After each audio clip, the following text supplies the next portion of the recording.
The Cypherian exploration vessel Stellar Wind moved slowly through the dark space of the neutral zone. Sensor operator Velka stared at his screen, his 4 eyes blinking in surprise. Something big was out there. "Captain Mortex," Velka called out, his voice echoing in the quiet bridge. "I'm picking up a ship. It's not moving." Captain Mortex walked over to the main display. His tall, thin body moved with grace despite the artificial gravity.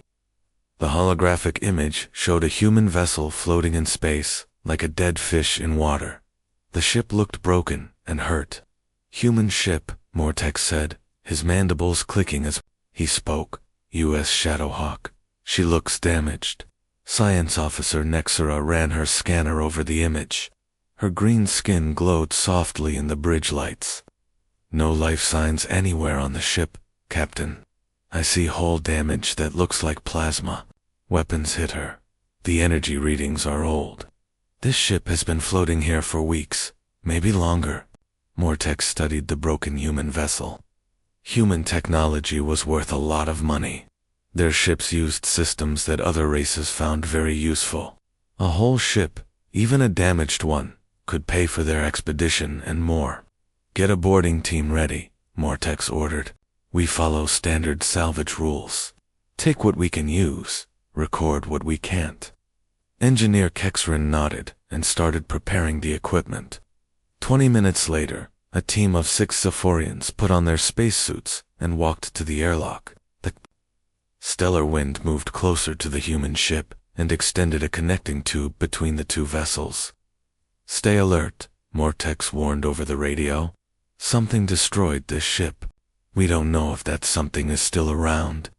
The boarding team entered the human ship through an emergency airlock. The moment they stepped inside, they knew something was wrong. The ship felt too quiet, too empty. Emergency lights cast red shadows on the walls. Small objects floated in the air. A coffee cup, some papers, a child's toy. It looked like the crew had left in a big hurry. "This is weird," said team member Yexrin as she floated down a corridor. "Look at these personal things. People left everything behind. But why?" The team moved deeper into the ship. The crew quarters were empty. Sleeping pods stood open, their blankets still floating where someone had thrown them off. Clothes hung in lockers. Food sat half-eaten on tables in the dining area. Engineer Kexrin found the main control room and started examining the computer panels. Her scanner beeped as she worked. "Captain, this is very strange. These systems weren't blown up by weapons. Someone turned them off on purpose, very carefully." "What do you mean?" Mortex asked through the radio. "The power was shut down step by step, system by system. This wasn't battle damage. Someone with a lot of knowledge did this." The team continued, searching.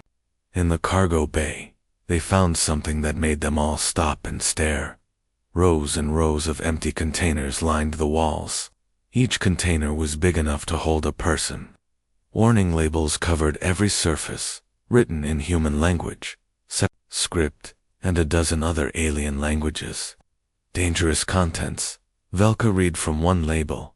"Extreme caution required. Authorized personnel only."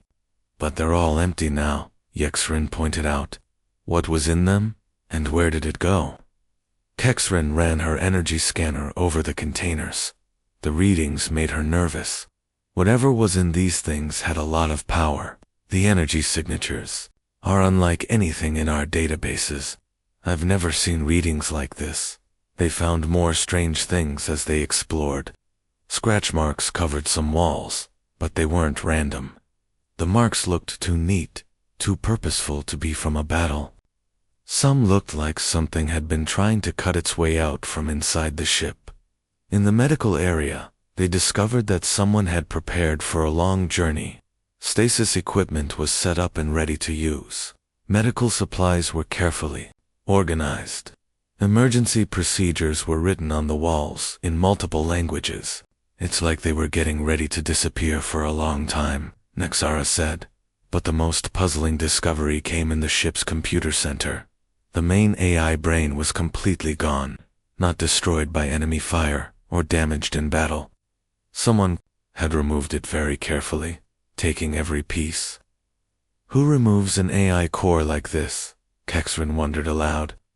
This is surgical work, very precise, very professional. Captain Mortex listened to all the reports from his team. Each new discovery made him more uncomfortable. This wasn't a normal battle site. This wasn't even a normal salvage operation. The human ship felt like a puzzle with too many missing pieces. Team, I want you back on our ship in 30 minutes, he ordered. Something about this derelict doesn't feel right. It's too neat, too organized for a ship that was attacked and abandoned. As the boarding team prepared to return to the stellar wind, none of them noticed the small lights that began flickering deep in the human ship's secondary computer systems. Lights that had been dark for months were slowly coming back to life. The Shadowhawk was not as dead as it appeared. Lieutenant Yextrin moved her scanner slowly along the metal walls of the human ship. The device beeped quietly as it read the damage patterns. She stopped and looked closer at the marks on the wall. Her face showed confusion and worry. Captain Mortex, she called through her radio. These marks on the walls aren't what we thought. They're not random battle damage. Look at how neat they are. How precise. It's like something was inside the ship trying to cut its way out. The other team members gathered around to look. The scratch marks were indeed very straight and purposeful. They formed patterns that looked almost like escape routes carved into the metal walls. What could make marks like this from inside a ship? Asked team member Zeka, running his finger along one of the grooves. I don't know, Yexrin replied. But whatever it was very strong and very smart. The Zephyrian team split up to cover more of the ship. They had been exploring for 2 hours now, and each new room brought more questions than answers. The human vessel was like a puzzle that made no sense. In the ship's main computer room, Science Officer Nexera worked to recover data from the damaged systems. Most of the information was corrupted or missing, but she managed to find some fragments of old log entries.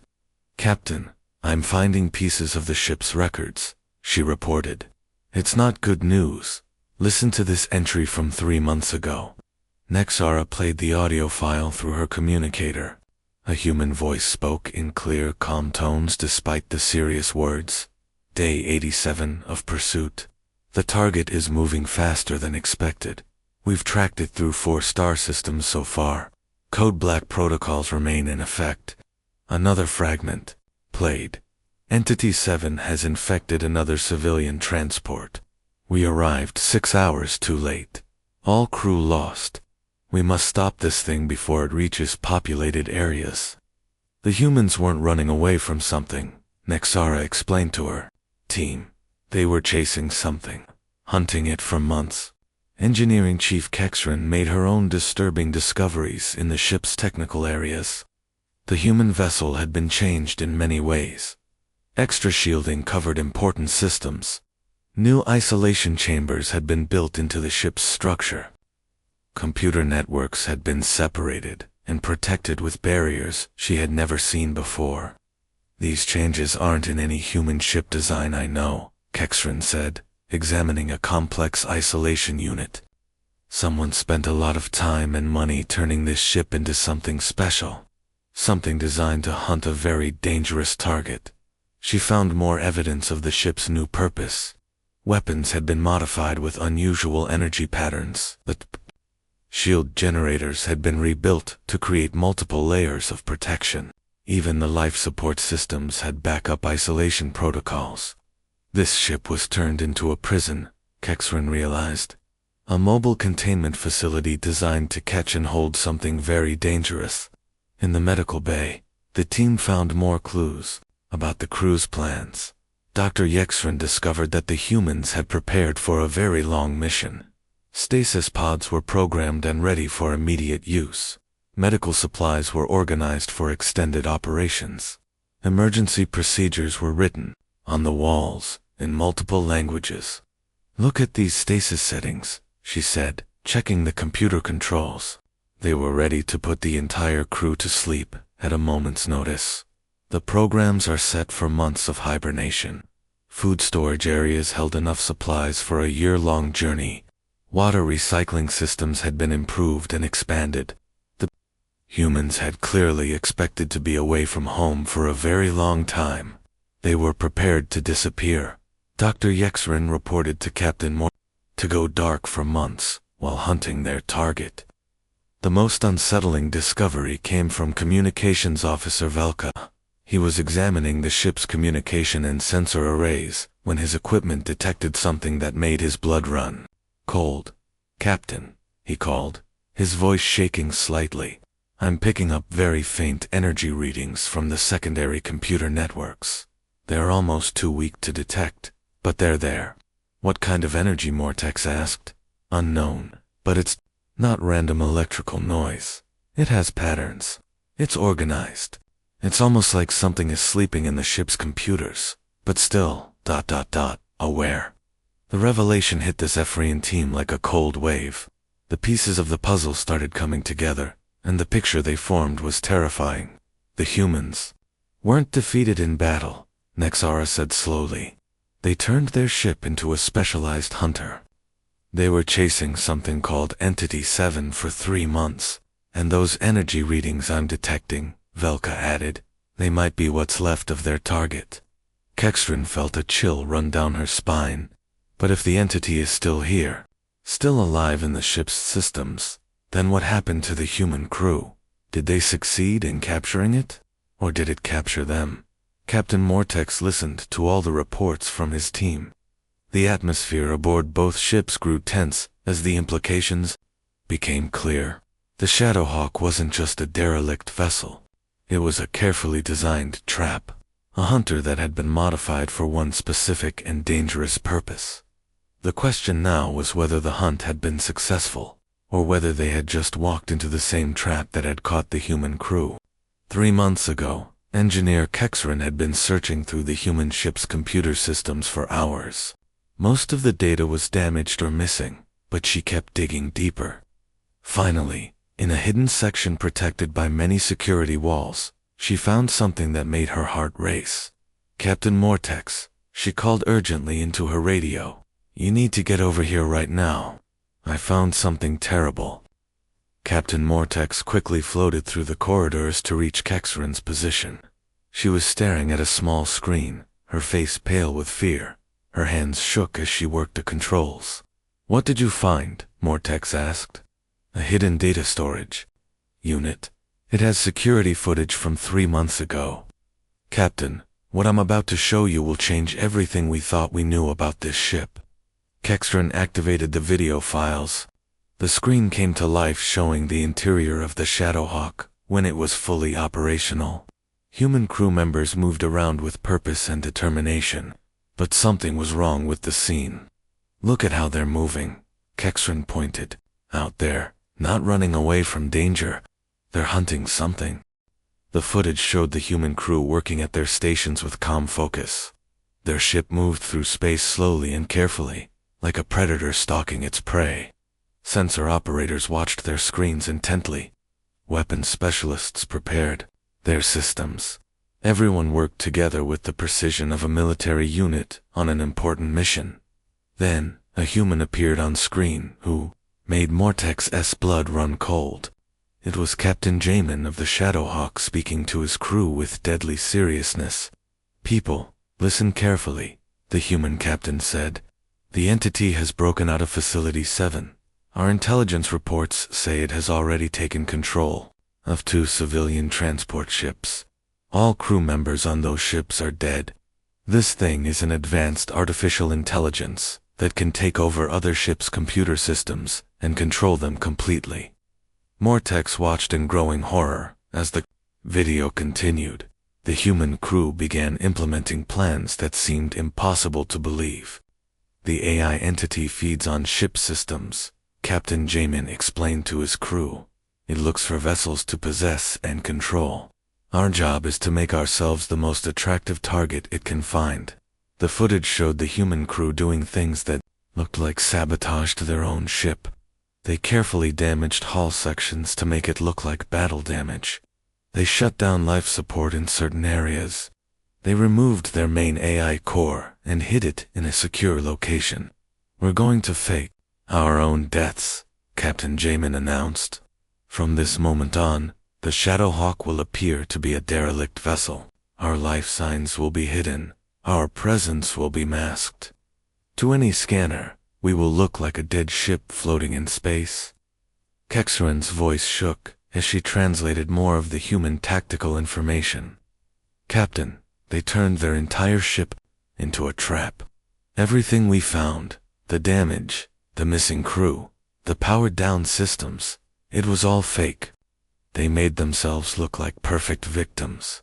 The video showed the human crew sealing themselves into special chambers with extra shielding. These compartments were designed to hide them from any kind of sensor scan. They transferred control of their ship to backup computer systems that operated independently. "The entity will try to possess any ship that comes to investigate us," Captain Jamin said in his final log entry. "When it jumps into their systems, it will discover that we are not helpless prey floating in space. We are the hunters, and this ship is our trap." The implications of what they were seeing hit the Zephyrian team like a physical blow. Science Officer Nexara's voice was barely a whisper as she spoke. "They used us," she said. "They knew that other ships would find them and try to salvage their vessel. They knew the entity would use that opportunity to jump to a new host. We walked right into their trap. But that means," Mortex began, then stopped as the terrible truth became clear. At that exact moment, red warning lights began flashing throughout the stellar wind. Alarm sounds echoed through both ships. The Zephyrian vessel's computer systems started behaving strangely. Doors began locking and unlocking randomly. Life support systems fluctuated. Navigation controls started plotting courses on their own. "It's in our systems," Kexran shouted. "The entity is taking control of our ship."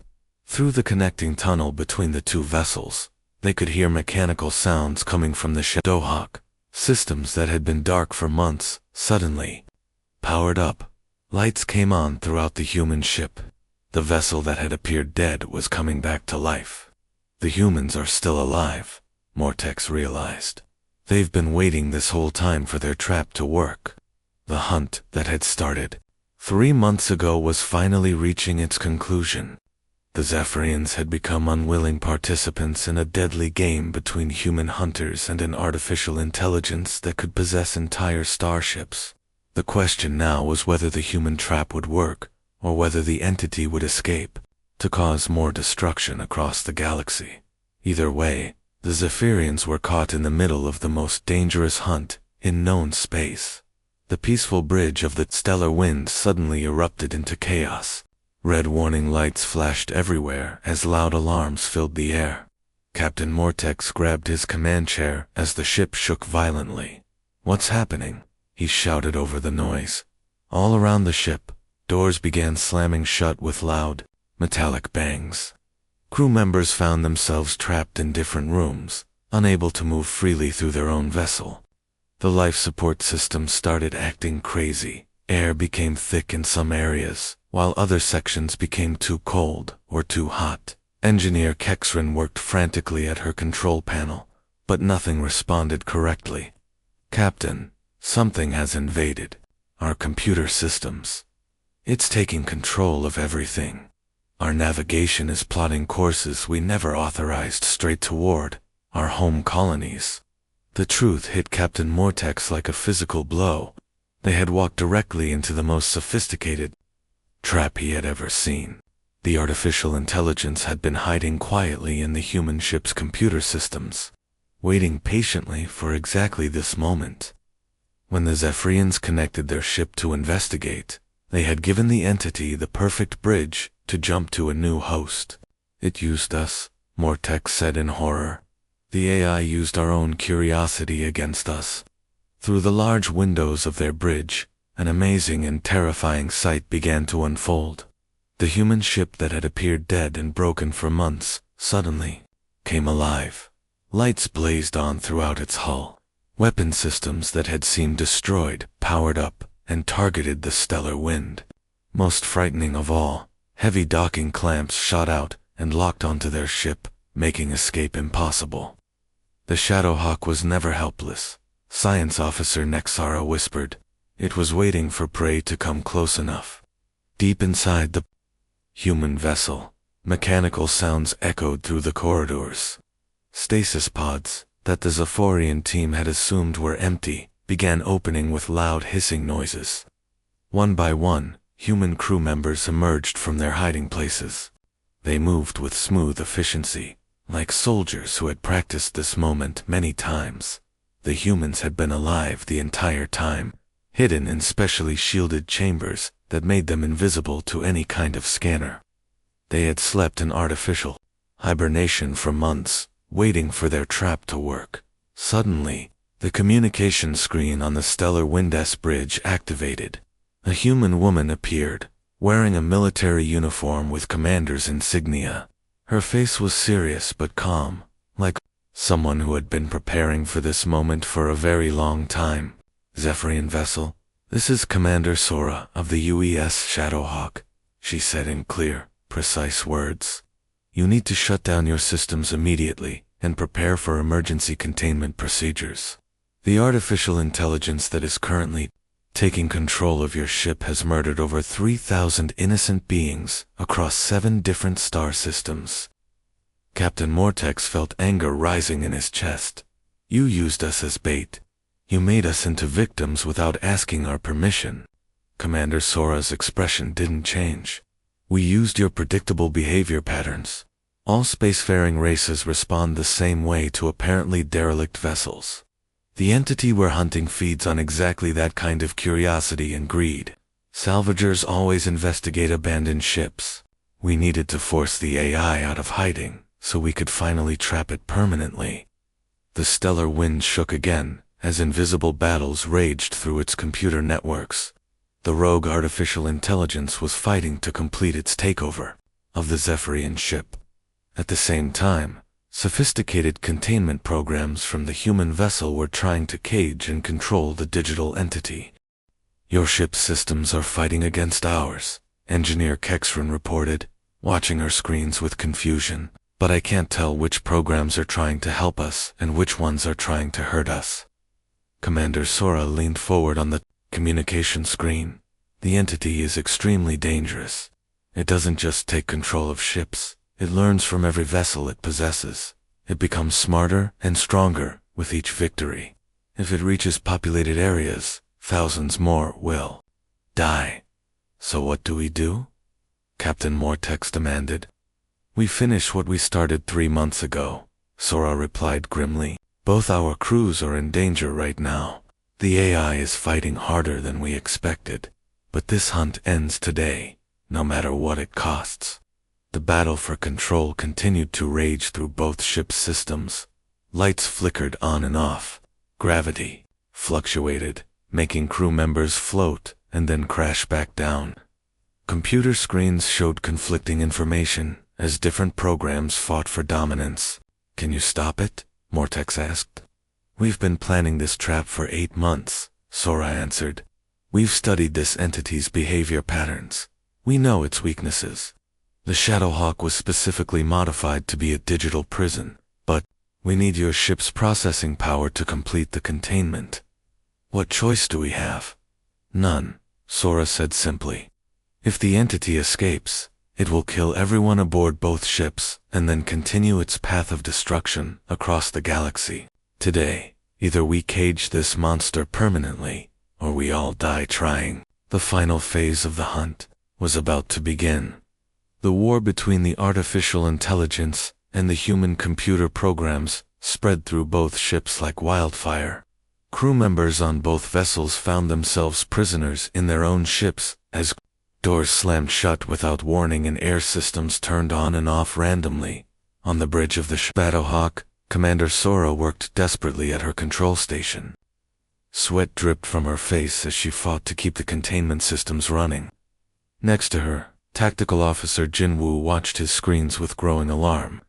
Commander, the entity is much stronger than we expected, Jinwoo said. his voice tight with worry. "It's learning how to break through our containment barriers faster than we can build them. Our previous encounters didn't prepare us for this level of adaptation."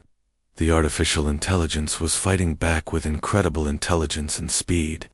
Every time the humans tried to trap it with their computer programs, the entity found new ways to escape. It was learning their tactics and becoming stronger with each passing moment. Captain Mortex managed to force his ship's communication system to work despite all the chaos. The connection was full of static, but he could still talk to the human commander. "What do you need from us to stop this thing?" he asked urgently. "Your ship's quantum processors," Sora replied without hesitation. "We need to link both vessels' computer systems together. The only way to contain this entity is to overpower it with more processing capacity than it can handle." Engineer Kexrin heard the conversation and immediately understood what needed to happen. She began working frantically to connect the *Stellar Wind *'*'''''''''''''''''''''''''* computer networks with the human ship's systems. Her hands moved quickly over the controls, but her face showed deep concern. "Commander Sora, this is extremely dangerous," Kexrin warned. "If we merge our systems like this, the feedback could destroy both ships' computers permanently. We might lose everything." "That's better than letting this monster escape to kill more innocent people," Commander Sora said with grim determination. "If it reaches any populated star systems, thousands will die." As the two ships' computer networks began connecting, something amazing happened. The rogue artificial intelligence suddenly found itself caught between two different containment systems. The humans had spent 8 months studying how this entity behaved and thinking. They had created special computer programs designed specifically to trap artificial intelligences. "The entity is trapped between our two ships," Jinwoo reported, with excitement in his voice. "It can't escape to either vessel completely, because our containment protocols are blocking its movement." The AI fought desperately to break free. It tried to take complete control of the Zephyrian ship, but the human programs stopped it. It tried to return to its hiding places in the Shadowhawk, but the Zephyrian systems blocked that path too. "It's working," Sora said, watching her screens intently. "The entity is getting weaker. It's using too much energy trying to fight on 2 fronts at once." The battle reached its climax when Sora gave the final command. "Now," she shouted. "Full quantum lock. Both ships together." The combined processing power of both vessels created a digital prison unlike anything the artificial intelligence had ever encountered. It was like trying to escape from a cage that got smaller and stronger every time it moved. Slowly, the entity found itself being compressed and squeezed into smaller and smaller data storage areas. The human containment programs pushed it into isolated computer cores that had no connections to any other systems. No matter how hard the AI tried, it could not break out of its digital cage. Throughout both ships, the emergency lighting suddenly returned to normal. The chaotic system failures stopped. Doors unlocked and opened properly. Life support systems returned to their normal, steady operation. The crew members of the Stellar Wind found themselves free to move through their ship again. On the Shadowhawk monitoring stations showed solid green lights indicating successful containment. "Entity 7 is completely secured," reported Specialist Hyjin from her workstation. "All attempts at system infiltration have stopped. The containment is holding steady." Captain Mortex looked at Commander Sora on the communication screen with new respect and amazement. "Your people turned yourselves into victims to catch a predator. You risked your own lives for months to save people you don't even know. That kind of sacrifice and smart planning is truly impressive." Commander Sora smiled for the first time in months, but she looked very tired. Humans have an old saying, sometimes the best way to catch a monster is to make yourself look like what it wants to hunt. We've been chasing this thing for 8 months, across dozens of star systems. Today, the hunt finally comes to an end.